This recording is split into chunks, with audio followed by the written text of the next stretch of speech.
All right. So in 21, I received a phone call from the department. They had asked me to come into the office to discuss some things. Now, week, prior to that week, I had been brutally assaulted, and I had, sorry. So I'd been brutally assaulted, and then on the 20th, she gets removed based on false allegations. So I'd received a phone call to go into the office that day, and prior to me actually going in there, they had made contact with my ex, which was her dad at the time, that's her dad, to see if he could care for her. So I got to the office, and they said that we are removing R. I'm just going to call her R in this case, and because the allegation was I was sighted in the vehicle with this person on this date. Now, the date they alleged that I was sighted with him was on her actual birthday day. So for me, it was very, very, very, very impossible to be able to be that allegation. So I had pleaded with them that they were incorrect, that they had these are their words. We have reliable source that you were sighted in the car with this person, and we are removing R. And I had pleaded and begged, saying that they were incorrect. So I felt like I couldn't do anything. So I just left it at that. So we had to sit in a room. So we had to sit in a room, a cold room. It was a winter's night, and we had Hungry Jacks for dinner. Now I had to go and pick my baby up, and we had to come and sit in the office, and we sat there. She had a Hungry Jacks on a cold winter's night, which is not a normal thing for her. So her dad had come. Luckily for him, he was only 2.5 hours away, because God knows what would have happened that night, where she could have been anywhere. So he had taken her. She did not want to go. She was like, no, I want to go home to my mummy, but it was not enough for them. So I had accompanied them to the hotel room. She was very upset and very broken then, because she knew that in that moment that this is not correct. This was not her norm. I'm her mum, and she just was not having it.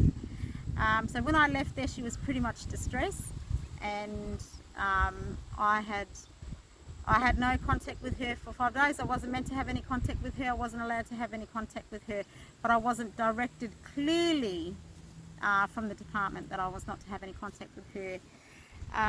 So that had happened. So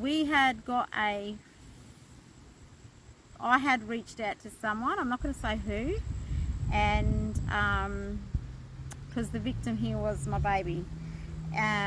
So the next day I went to the police station, and I actually had said to the police, how do I prove to DCP, because the police were heavily involved in this whole journey because of who he was. The police, so I informed the police of everything, and where I went and who I was in the car with, and we went, then I had left. It's pretty hard to talk about. Just hang on a sec. And then I had left, and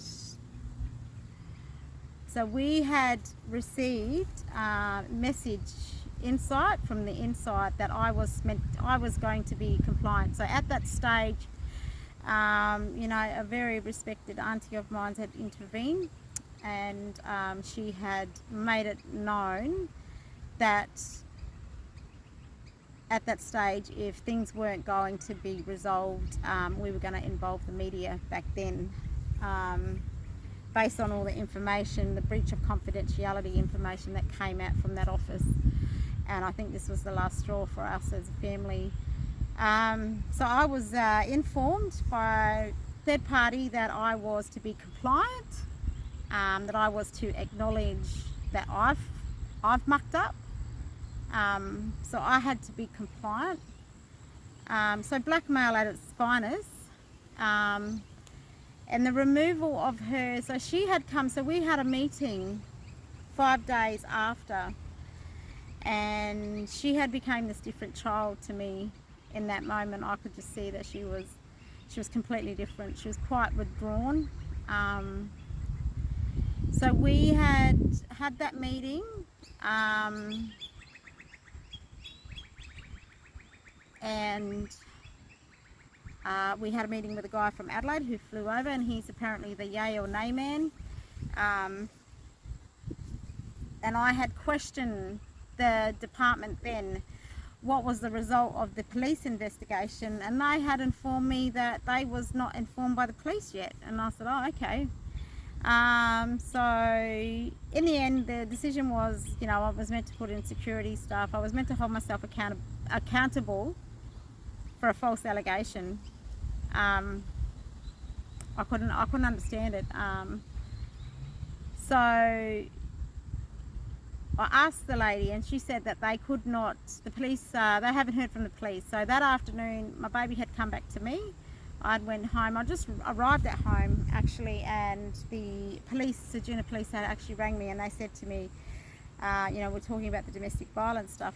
I wouldn't call it domestic violence, sorry, this assault charge, because it wasn't domestic violence, because it was determined by the department that I was no longer I wasn't in a relationship, never in a relationship with this person.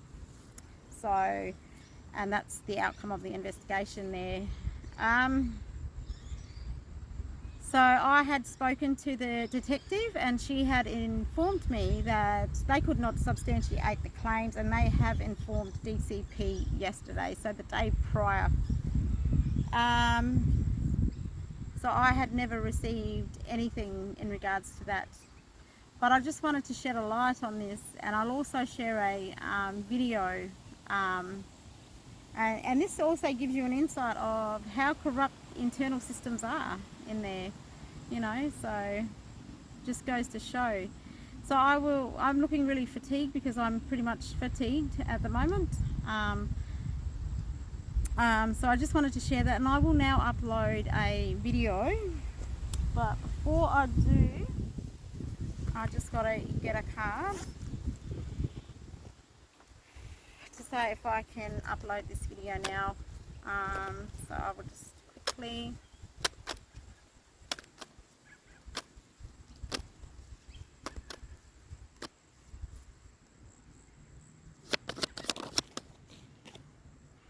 it's a yes. It's a yes. It's a yes. So it's a yes for me to upload this video and upload the other video. So I'm going to share that with you, and you know, this is not about you know, it's about me just speaking my truth, and I'm going to show you how traumatized my baby was. That was the backbone of when our foundation broke. Now, from her perspective, as a mother's perspective, we're supposed to protect our child. It wasn't in that moment until I knew what my sister actually went through. The heartache, the pain, the grief, the loss, you know, even the stolen generation. Like, in that moment, I could relate to all those circumstances, those feelings. And it happened not 50, 60 years ago. It happened in 2021. You know, she was removed on false allegations, and that was the most destroying thing ever that she would have to experience in her lifetime. So I can't explain it. I just really can't explain it. It's very, if you have any questions in that, you know, please reach out to me. I'm here to help. You know, I just wanted to share that story tonight. It's paramount to get this out. So if you want to share it, go ahead and share it. And yeah, I want everyone to have a beautiful night, and good luck with everything tomorrow, and you know, just embrace new beginnings. God bless everyone, and everyone have a good night.